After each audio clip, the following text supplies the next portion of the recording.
ഇത് കുമ്പളല. ഇതിന് എടനേലയെന്നും വടനേലയെന്നും ഒക്കെ പല സ്ഥലത്ത് പല പേരും പറയുന്നുണ്ട്. ഇതെല്ലാം ഒന്ന് തന്നെയാണ്. അപ്പൊ മനസ്സിലായല്ലോ. ഇതുകൊണ്ട് ഇന്നൊരു കുമ്പളപ്പം ഉണ്ടാക്കുവാണ്. ചക്കപ്പഴത്തിന്റെ സീസണിലല്ലേ സാധാരണ കുമ്പളപ്പം ഉണ്ടാക്കുന്നത്. എന്നാൽ ചെറുപഴവും ഗോതമ്പ് പൊടിയും ചേർത്ത് ഒരു വെറൈറ്റി കുമ്പളപ്പമാണ് ഇന്ന് കാണിക്കുന്നത്. ഹായ്, എല്ലാവർക്കും നമസ്കാരം. എല്ലാവരെയും കുക്കൂത്ത് സോപ്പിലേക്ക് സ്വാഗതം ചെയ്യുന്നു. ഈ വെറൈറ്റി കുമ്പളപ്പത്തിന്റെ ചേരുവകളും ഇതെങ്ങനെയാണ് ഉണ്ടാക്കുന്നതെന്നും കാണാൻ നമുക്ക് നേരെ വീഡിയോയിലേക്ക് പോകാം. ഒരു 10-12 പാളയംകുടം പഴം എടുത്തിട്ടുണ്ട്. ഇത് ചെറുപഴം ഏത് വെച്ചും ഈ കുമ്പളപ്പം ഉണ്ടാക്കാം. 2 കപ്പ് ഗോതമ്പ് പൊടി, 250 ഗ്രാം ശർക്കര ചീകിയത്, ഒരു 3/4 കപ്പ് തേങ്ങ ചിരവിയത്, 1/4 കപ്പോളം തേങ്ങ കൊത്തിയത്. ഇത് ചെറുതായിട്ട് കൊത്തിയരിഞ്ഞതാണ്. 7 ഏലക്ക, ഇതിൻ്റെ അകത്തെ കുരു മാത്രമേ എടുക്കുന്നുള്ളൂ. 1/4 ടീസ്പൂൺ ചെറിയ ജീരകം, ഉപ്പ്, നെയ്യ്, വെള്ളം. Cook with Sophie, sharing 40 years experience. ആദ്യം നമുക്ക് ശർക്കരയൊന്ന് ഉരുക്കിയെടുക്കാം. ഒരു 1/4 കപ്പ് വെള്ളം,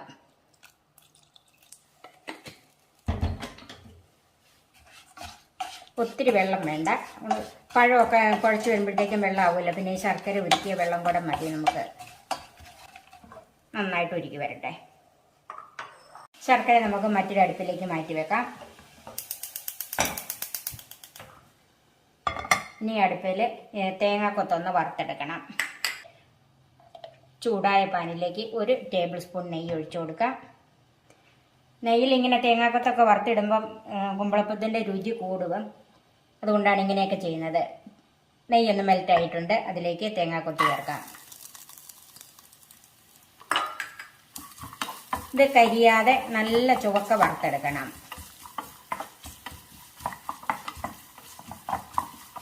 തേങ്ങാക്കൊത്ത് കണ്ടോ, ഇതുപോലെ മൂത്തിട്ടുണ്ട്. ഇത്രയും മൂത്താൽ മതി. ഇത് നമുക്ക് മാറ്റാം. ശർക്കര ഉരുകിയിട്ടുണ്ട്. ഇത് നമുക്കൊന്ന് ചൂടോടുകൂടി തന്നെ അരിച്ച് മാറ്റി വെക്കാം.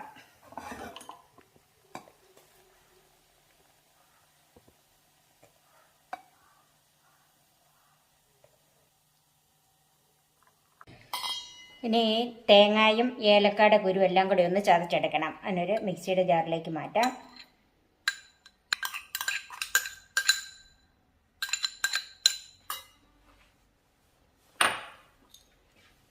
ഏലക്ക പൊളിച്ചെടുക്കാം. അതിൻ്റെ കുരു മാത്രം മതി.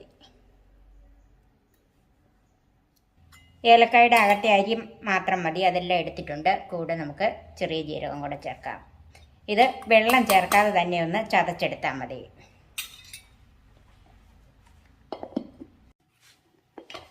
തേങ്ങയും ഏലക്കായും ജീരകവും എല്ലാം കൂടെ ചേർത്തൊന്ന് ചതച്ച് വെച്ചിട്ടുണ്ട്. ഇത് നമുക്ക് മാറ്റി വെക്കാം.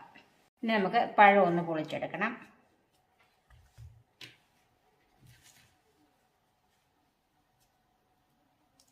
നമുക്ക് ഈ പഴം കൈകൊണ്ട് തന്നെ ഒന്ന് ഉടച്ചെടുക്കാം. മിക്സിയിൽ അടിക്കണമെന്നില്ല. അങ്ങോട്ട് ഒത്തിരി വെള്ളം പോലെ ആയി പോകരുത്. ഇതൊന്ന് കൈകൊണ്ടോ അല്ലെങ്കിൽ ഫോർക്കോ അങ്ങനെ എന്തെങ്കിലും വെച്ച് നന്നായിട്ടൊന്ന് ഉടച്ചെടുത്താൽ മതി. ഞാനിപ്പോൾ ഇത് കൈകൊണ്ട് തന്നെയാണ് ഉടച്ചെടുക്കുന്നത്. നല്ല പഴുത്ത പഴമാണെങ്കിൽ ഇതുകൊണ്ട് കൈകൊണ്ട് തന്നെ പെട്ടെന്ന് നമുക്ക് കുഴച്ചെടുക്കാൻ പറ്റും. ഇതുപോലെ. ഇനി ശർക്കര നിങ്ങൾ ഉരുക്കുന്നില്ലെങ്കിൽ ഈ സമയത്ത് ശർക്കര പൊടിച്ചതും കൂടെ ചേർത്ത് കുഴച്ചെടുക്കാം. ഇനി അതിലേക്ക് തേങ്ങ ചതച്ചത് ചേർക്കാം. തേങ്ങയും ഏലക്കയും ജീരകം കൂടെ ചതച്ചത്. അതിലേക്ക് ഗോതമ്പ് പൊടി ചേർക്കാം.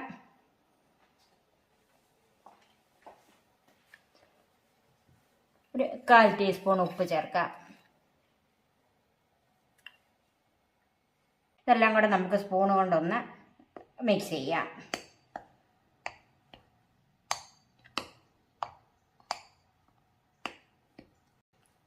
ഗോതമ്പ് പൊടി, പഴവും തേങ്ങ അരച്ചതും എല്ലാം കൂടെ ഒന്ന് ചേർന്ന് വരണം. നമുക്ക് കൈ കൊണ്ട് തന്നെ കുഴച്ചെടുക്കാം.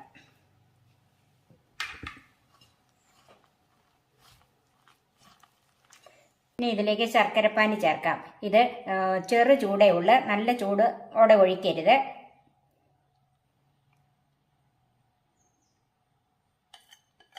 മുഴുവൻ ശർക്കരപ്പാനിയും ചേർത്തിട്ടുണ്ട്. അതിലേക്ക് നെയ്യിൽ വറുത്ത് വെച്ചിരിക്കുന്ന തേങ്ങാക്കൊത്തും കൂടെ ചേർക്കാം.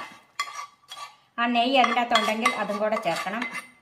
ഇനി അങ്ങനെ നെയ്യ് ഇല്ലെങ്കിൽ, തേങ്ങ വറുത്തിടുന്നില്ലെങ്കിൽ 1 ടീസ്പൂൺ നെയ്യെങ്കിലും ഈ കുഴയ്ക്കുന്ന കൂടെ ഇതിൻ്റെ കൂടെ ചേർക്കണം. നന്നായിട്ട് കൈകൊണ്ട് തന്നെ ഇത് ഒന്ന് കുഴച്ചെടുക്കണം.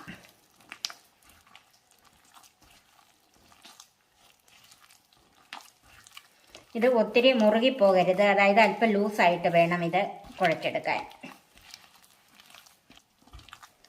അടിയിലൊക്കെ ഗോതമ്പ് പൊടി ഇങ്ങനെ പിടിച്ചിരിക്കും. അതെല്ലാം കൈകൊണ്ട് നന്നായിട്ട് ഇത് കണ്ടോ ഇതുപോലെ എടുത്ത് വിടണം. എനിക്ക് ഈ ശർക്കരയും പഴം കുഴച്ചതും ഈ ഗോതമ്പ് പൊടി എല്ലാം കൂടെ കണ്ടോ കറക്റ്റായിട്ട് ലൂസായിട്ട് വന്നിട്ടുണ്ട്. ഇനി നിങ്ങൾക്ക് അങ്ങനെ എന്തെങ്കിലും ഒരു സംശയം തോന്നിയാൽ ഒന്നുകിൽ ഗോതമ്പ് പൊടി കുറേശ്ശെ ചേർത്തേ കുഴയ്ക്കാവുള്ളൂ. വെള്ളം കൂടിപ്പോയെന്നാൽ, അല്ലെങ്കിൽ ഈ ശർക്കരയൊക്കെ ഉരുക്കുമ്പോൾ അല്പം വെള്ളം കൂടിപ്പോയെന്നാൽ അല്പം ഗോതമ്പ് പൊടിയും കൂടെ ചേർത്ത് ഇതുപോലെ ഒന്ന് കുഴച്ചെടുക്കണം. ഇതുപോലെ ലൂസായിരിക്കണം.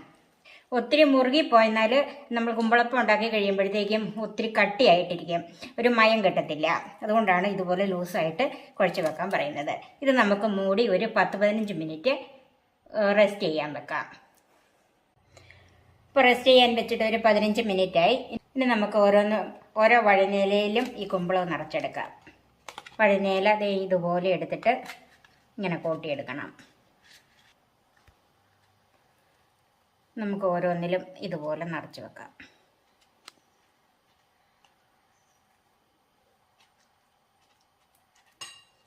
എന്നിട്ട് ഇതുപോലെ കവർ ചെയ്ത് വെക്കണം. ആവിയിൽ വേവിക്കുന്നതാണെങ്കിലും ഇതുപോലെ ഈ അറ്റം മടക്കി ഇതിൻ്റെ അകത്തോട്ട് വെച്ചാൽ മതി, ഇത് വിട്ടുപോകത്തില്ല. ഓരോന്നും നമുക്ക് ഇതുപോലെ ചെയ്തെടുക്കാം. കുമ്പളപ്പം എല്ലാം ഇതുപോലെ വഴുനയിലേക്കകത്ത് കോട്ട് ചെയ്ത് വെച്ചിട്ടുണ്ട്. സ്റ്റീമറിൽ വെള്ളം തിളയ്ക്കാനും വെച്ചിട്ടുണ്ട്. വെള്ളം തിളച്ചിട്ടുണ്ട്.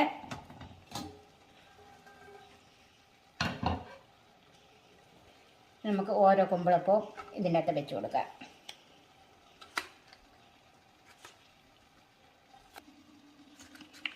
ഇപ്പം ഞാൻ ഇതിൻ്റെ അകത്ത് ഇത്രയും വെക്കുന്നുള്ളൂ. അപ്പം നമുക്ക് അടച്ച് വെച്ച് വേവിച്ചെടുക്കാം. ഇത് ഒരു 20 മിനിറ്റോളം വേവ് വരുന്നുണ്ട്. ഗോതമ്പ് പൊടിയൊക്കെ പച്ചയാണല്ലോ, നന്നായിട്ട് ആവി വന്നു കഴിഞ്ഞിട്ട് തീ കുറച്ചിട്ട് വേവിച്ചെടുക്കണം. ഇപ്പോൾ ഒരു 20 മിനിറ്റ് കഴിഞ്ഞിട്ടുണ്ട്. നമുക്കിത് വെന്തോന്നൊന്ന് നോക്കാം. നമുക്ക് ഒരെണ്ണം ഇങ്ങോട്ട് എടുക്കാം.